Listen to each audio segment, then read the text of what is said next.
देखिए, आप सब जानते हैं न्यायपालिका कैसे चलती है या न्यायपालिका की ताकत क्या है। डेमोक्रेसी के 3 पार्ट, लेजिस्लेचर है, आप चुन के भेजते हैं, कौन चुनता है? पब्लिक। उसके बाद क्या आता है? एग्जीक्यूटिव, उसी में चुने में से कुछ लोग एग्जीक्यूटिव में आते हैं। और तीसरा पार्ट है न्यायपालिका। न्यायपालिका की ताकत कौन है? पब्लिक। तीनों पूरे इंटायर नेशन जो डेमोक्रेटिक सिस्टम है उसकी ताकत है पब्लिक। अगर पब्लिक का विश्वास न्यायपालिका से हटेगा तो क्या होगा ये खुद आप अंदाज लगा लीजिए। पूरा देश कोलैप्स करके नीचे चला जाएगा। एक सामान्य कर्मचारी के घर पे 15 लाख रुपया मिलता है तो उसको जेल भेजते हैं। एक जज के घर पे 15 करोड़ रुपया कैश मिल रहा है, उसको घर वापसी का इनाम दिया जा रहा है। क्या हाईकोर्ट, इलाहाबाद हाईकोर्ट क्या डस्टबिन है, कचरा बिन है?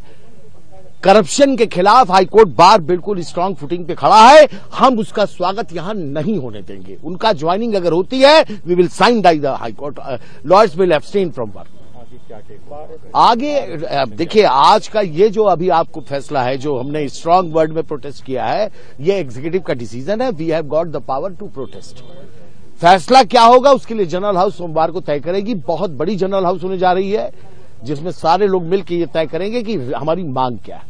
हम अंदाज आपको बता सकते हैं इस वक्त कि जनरल हाउस में क्या हमारी मांगे हो सकती है, लेकिन वो सहमति पर निर्भर करता है। जैसे इतना तो तय है कि जस्टिस यशवंत वर्मा को इलाहाबाद में नहीं भेजा जाए, ये हमारी मांग नंबर 1 है।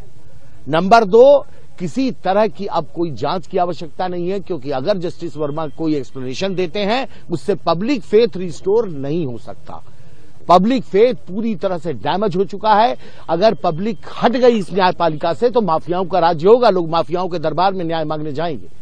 तो क्या हिंदुस्तान की सरकार चुप बैठ रही है, मौन है, खामोश है? ये न्यायपालिका खामोश है? क्या पब्लिक फेथ बचाने की जिम्मेदारी सिर्फ लॉयर्स की है, जजेस की नहीं है?